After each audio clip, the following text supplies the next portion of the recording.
everyone, and thanks for having me. This talk is going to be about why, in effective altruism, we need to consider the role of behavioural science.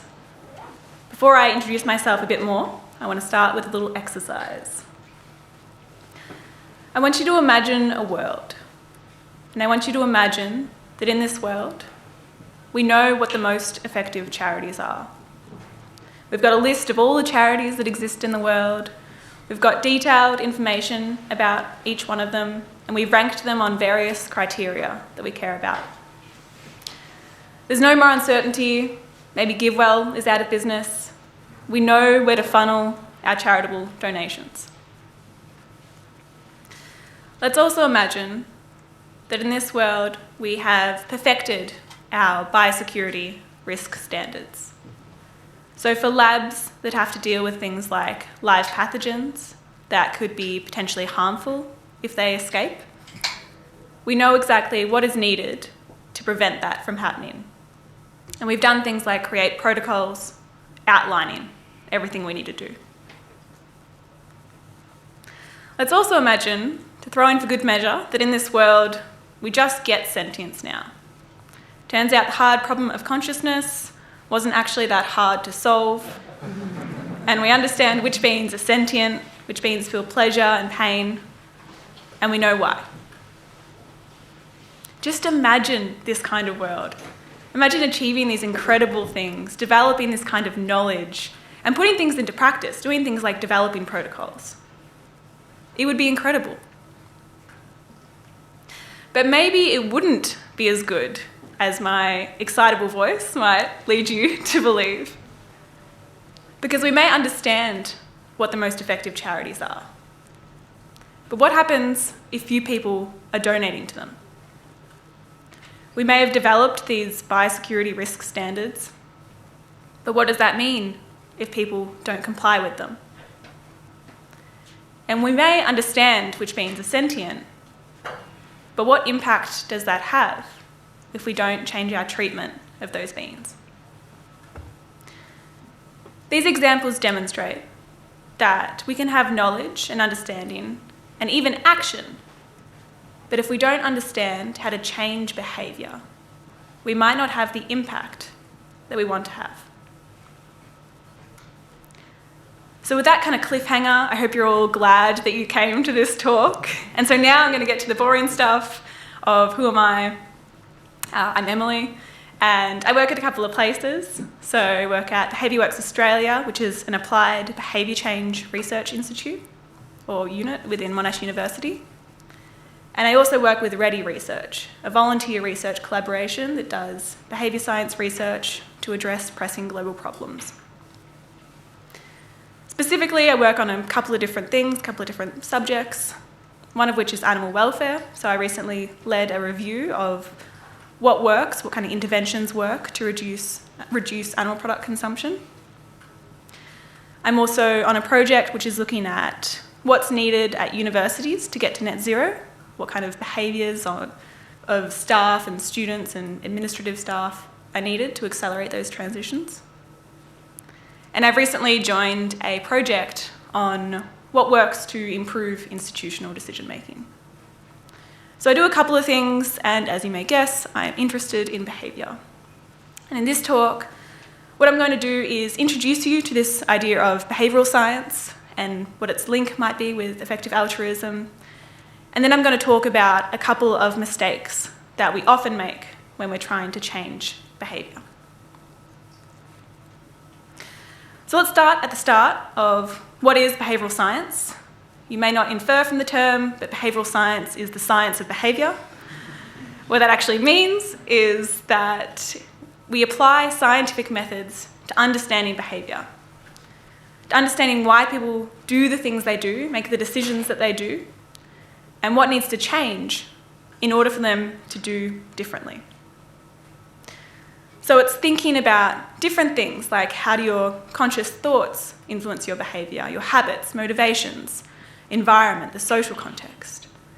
And it borrows from a number of disciplines like economics, psychology, sociology. So it's asking this question of what makes people behave the way that they do? and what needs to change to make them behave differently.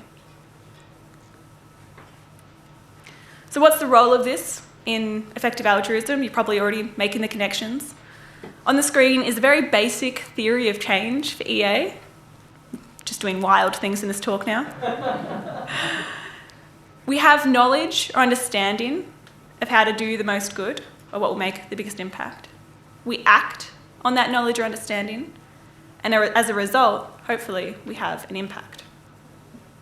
So examples of things we do at the knowledge stage: we create problem profiles, we understand which charities are most effective or what existential risks are most consequential or most likely. At the action stage, we donate to those charities, maybe we make career changes based on our knowledge or understanding of what career would be most impactful. The way that behavioural science comes into this is that it focuses at the action stage and it asks how. So if knowledge is saying these are the most effective charities to donate to, and action is saying donate to the charities, behavioural science asks how do we get people to donate to those charities? So broadly, it can inform how we act or how we get others to act in order to enhance our impact. And this can happen on a number of levels. There are a couple of different audiences that we can target when we're thinking about behaviour change. So we might have individuals or the population level, and these are behaviours that many people could do. So maybe donate to charity or reduce animal product consumption. There are behaviours that involve critical actors. So these are people who might have a specific set of skills or be in a specific position. And these people might be, say, involved in institutional decision making. Maybe they're the higher up decision makers. Maybe they're the people we're targeting in AI governance, where we're thinking about, who are the people who are in a unique position to shape how we use AI. And we also have the community. So EA is a philosophy, but it's also obviously a social movement. And we care about things like attracting people to meetups and maintaining motivation and culture. So you may be thinking, makes sense, this is all pretty simple, EA involves changing behaviour and there are different audiences that we can target. What I want to talk about for the rest of the talk is some common mistakes that we make when trying to change behaviour and some things that we might overlook. Spoiler alert, these are the mistakes I'm going to talk about. Assuming that we know what the problem is that we're trying to solve with our behaviour change. Assuming that we know what works, what sorts of interventions will work in order to change behaviour. And thinking that we should just use one strategy. So mistake number one, assuming that we know what the problem is. Imagine that you go to your doctor and you say, "Doctor," I don't think anyone ever says doctor to their doctor, but imagine you go to your doctor and you say, "Doctor, I've been feeling quite weak and tired recently, and I'm not really sure why." And your doctor looks at you and they go, "Cancer." It's funny because this wouldn't happen. The doctor would examine you, they would ask you a range of questions about your lifestyle events and stressful factors and your diet and so on. And using some combination of data and this contextual information, they would hopefully come to an informed opinion about what the problem is. This is a funny example, but it often happens when we're thinking about behaviour change. We might assume that the problem is fully known or fully understood and that we can jump straight into thinking about what the solution is. So a more EA-relevant example. When I was in high school, I read Famine, Affluence and Morality, this essay by Peter Singer, in which he talks about how we have a moral obligation to help others who are suffering. And I read this, and this was just the kind of thing that clicked with me, and I started learning more about EA. And I learned that some charities are more effective than others. And it led me to wonder, why aren't other people donating as much to these effective charities? And then I realised Well, they just don't know. They don't know that some charities are more effective than others. And so being the kind person that I am, I told them. I told family and friends and probably relative strangers that some charities are more effective than others. And I probably named charities, and maybe they were charities that they liked donating to. And I very quickly realised that I had no idea what the problem is. And that when I jumped straight into trying to solve it, that just wasn't effective. We need to explore problems. We need to try and unpack and diagnose them and find out what's really going on. Problems can be complex, they can involve different actors with competing agendas, there might be different barriers to or drivers of performing a certain behaviour. And often we bring our own biases and lenses to interpreting problems. So in my case, a lack of information was kind of what was stopping me from making effective donations, and I assumed that would be the same for others. So what can we do instead? What can we do instead of assuming what the problem is? The first thing we can do is to try and just bring this into conscious awareness, to ask ourselves, do I really understand the problem? And is it possible that I am lacking information? Once we ask ourselves that, and if we find out that maybe we don't fully understand the problem, we can gather evidence. And this could occur in a number of different ways. If it's more formal, maybe this looks like conducting a literature review on what stops people from doing some specific behaviour. Maybe it's surveys or interviews. If it's more informal, maybe this just is talking to people impacted by or invested in the problem, or maybe talking to a high impact audience and asking them, what's stopping you from doing this behaviour? And we can also identify key behaviours. Often when we think about an issue, we first come at it with a very broad idea of what the problem might be. So maybe we think, not enough people are interested in EA. But once we unpack the problem a bit more, maybe we find out that what we actually care about is not enough people are coming to my local EA meetup, or not enough people are donating to give well-recommended charities. By unpacking the problem and trying to understand it a bit more, it puts us in a much better position to figure out what we can do to try and solve it, what intervention we can create to bring about this behaviour change. So what does this look like in action? Let's come back to this question that high school Emily was thinking about, what causes ineffective donations.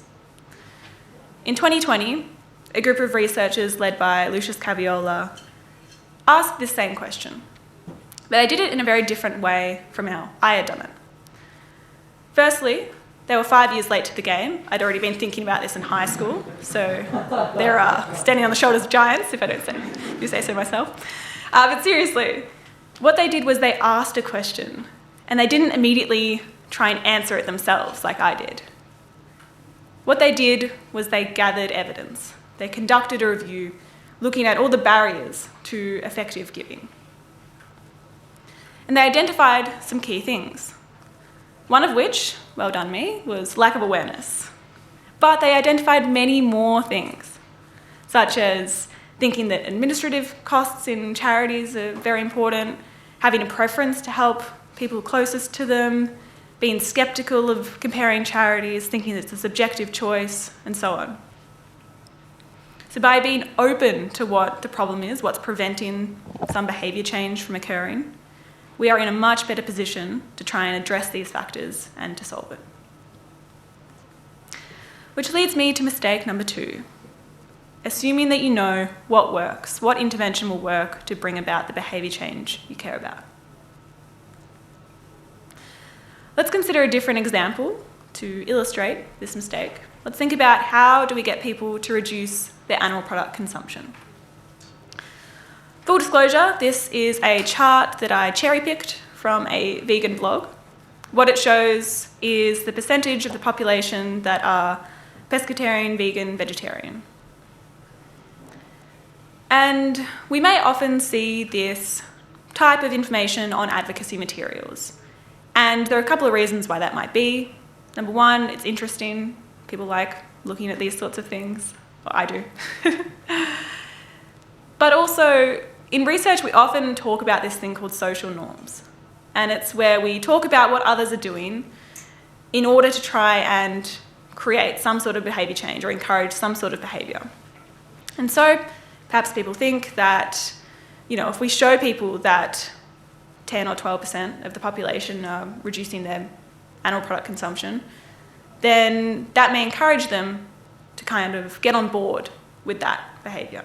10 or 12%, it's not 1%, it's not insignificant. When we assume that this sort of thing works and jump straight over that stage of researching it, we may be making some mistakes. In this case, when we look into the research on norms, we find that when we're talking about a behaviour that only a minority of the population does, this kind of presentation can actually backfire. Because you may look at this and you may think, well, I'm with the majority when I consume meat, so that's fine, I don't need to change.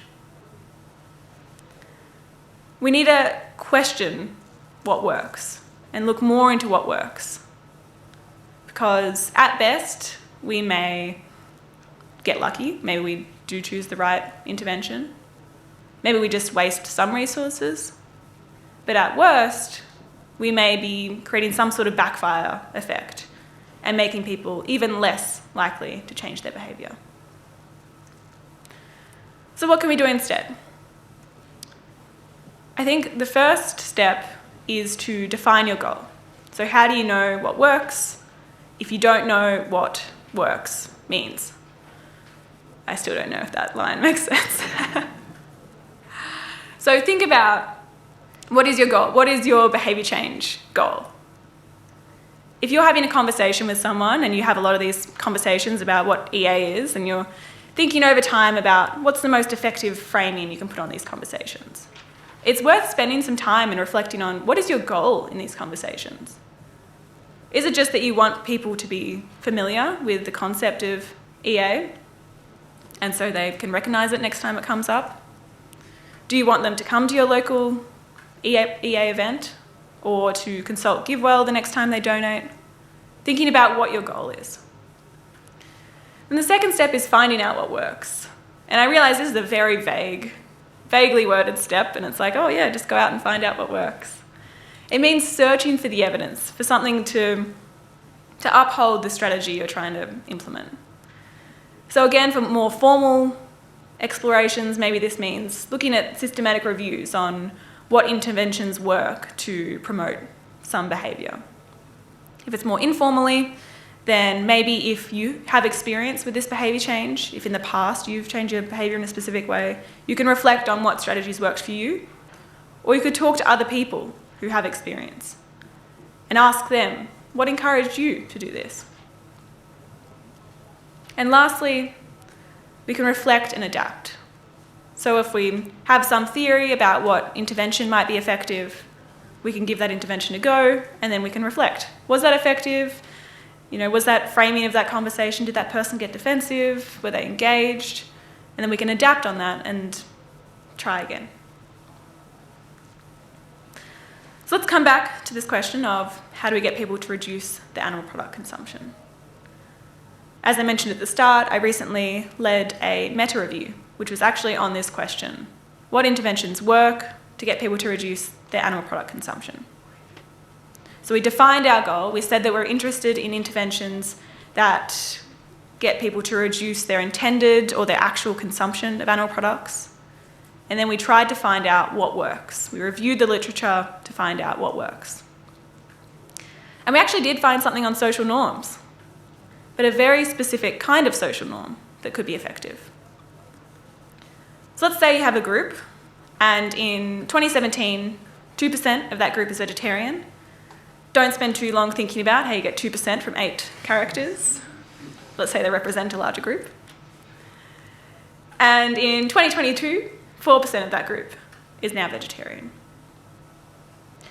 instead of just communicating about the static social norm, which is what people are currently doing right now, which would be saying something like, in 2022, 4% of this group is vegetarian, what we can do is draw attention to the dynamic social norm, which is highlighting how the norm is changing over time.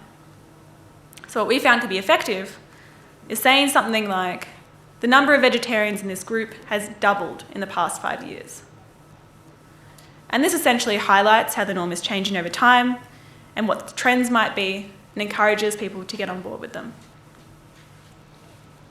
So again, by being open to what the evidence is, by searching for what the evidence might lead us to think is effective, we can discover more nuance in what our intervention might look like. So on to mistake number 3, thinking that you should just use one strategy.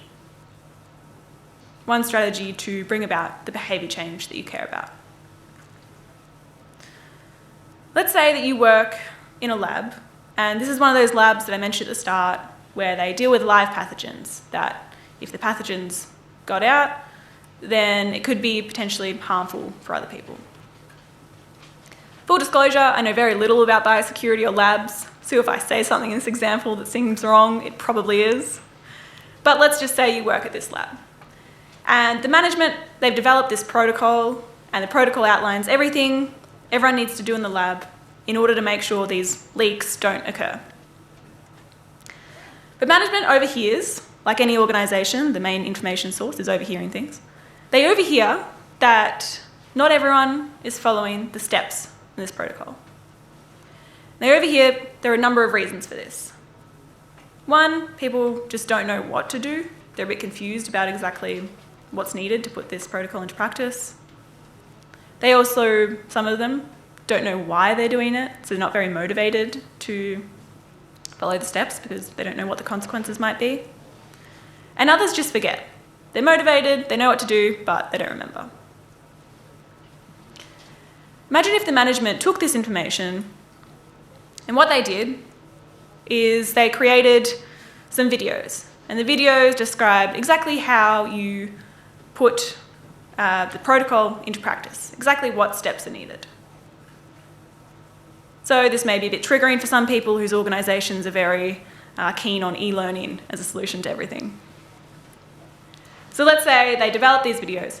We can just, even just by hearing this, we know that this might not be effective because it may be effective for some people whose problem was that they don't know what to do. But it may not be effective for the people who don't know why they're doing it, or for the people who are forgetting. So maybe the people who are forgetting, what would work for them is having signs up that remind them of what steps they need to take around the lab. Maybe the people who aren't motivated to comply, maybe there needs to be a conversation about why is this protocol in place, what could be the consequences of not following the protocol. So just using one strategy may not be effective because often there are multiple barriers to or drivers of performing a certain behaviour, just as we saw in that example. And also audiences can vary. Something that might work for one audience may not necessarily work for another. And that could be for a number of reasons. Maybe they have different beliefs, attitudes, and so on. So what can we do instead?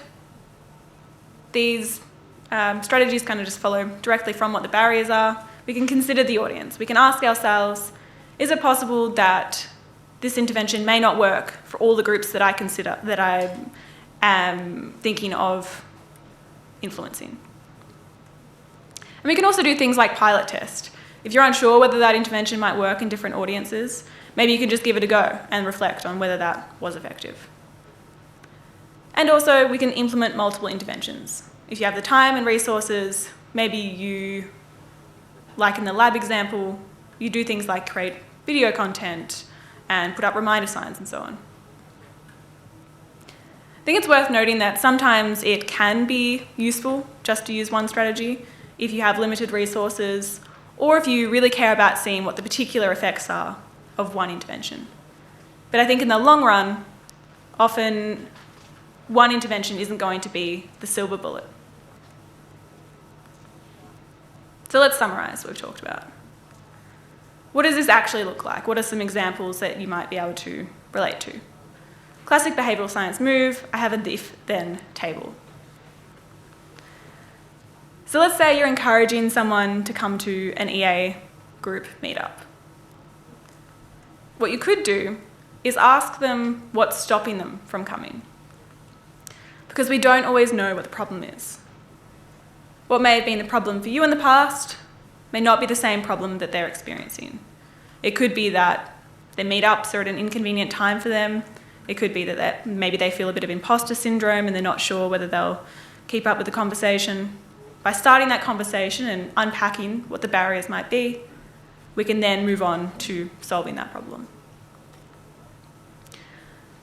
Let's say you often have conversations about donating to effective charities. What you could do is reflect on what your most successful strategies have been so far. Because it's not always obvious what works. It may not be obvious from the outset what will work. And maybe once we stop and reflect, we understand that, this framing, this opportunity framing of highlighting that effective giving is an opportunity to do a lot of good was a lot better than this kind of obligation framing. And lastly, a more self-behaviour change example. Let's say you want to write more on the EA forum. What you could do is brainstorm a list of barriers, things that are preventing you from writing on the EA forum, and ways to address each one. So something that I actually do when I am trying to implement behaviour change on myself is that I'll get a big sheet of paper and in the centre I'll write what it is that I want myself to do. So let's say I want to write more on the EA forum. And I'll go around and I will write down all the different barriers, the things that are stopping me from doing it. So maybe it's, I don't have enough time to do it, my ideas aren't good, I'm worried that the quality on the EA forum is too high for me. So I'll develop some sort of exhaustive list of all the barriers, and then I'll go around again, and for each one I'll think about what I can do to solve that barrier or to address that barrier. So if my problem is that I don't have enough time, maybe I say, every Friday I'll spend an hour writing. Or if I think that the quality on the EA forum is too high, then maybe I'll say, before I post, I'll get 2 people to review my work. And that will give me a bit more confidence that it'll be okay. So why would we do this sort of thing? Because there are often multiple barriers to performing a certain behaviour. And one strategy may not be enough. So key takeaways from this talk. You probably all came to this talk wanting to have an impact. What I've talked about is how behavioural science can help translate that knowledge, help translate knowledge into impact, help inform how we can get other people to act in order to enhance our impact. And I've also outlined some common mistakes that we make when trying to change behaviour and offered some alternatives so that we don't need to make those mistakes. Lastly, for what else you can do, we have a behavioural science meetup happening at, I think, midday today, so feel free to come along to that, as well as some other talks. One is more specifically about behavioural science and AI. You can visit our website and join our volunteer list at Ready, and so we conduct things like reviews of research, and we're always looking for volunteers who want to learn about that process and help us out. And you can also contact us if you want to collaborate with us and work on projects together in the future. That's all from me.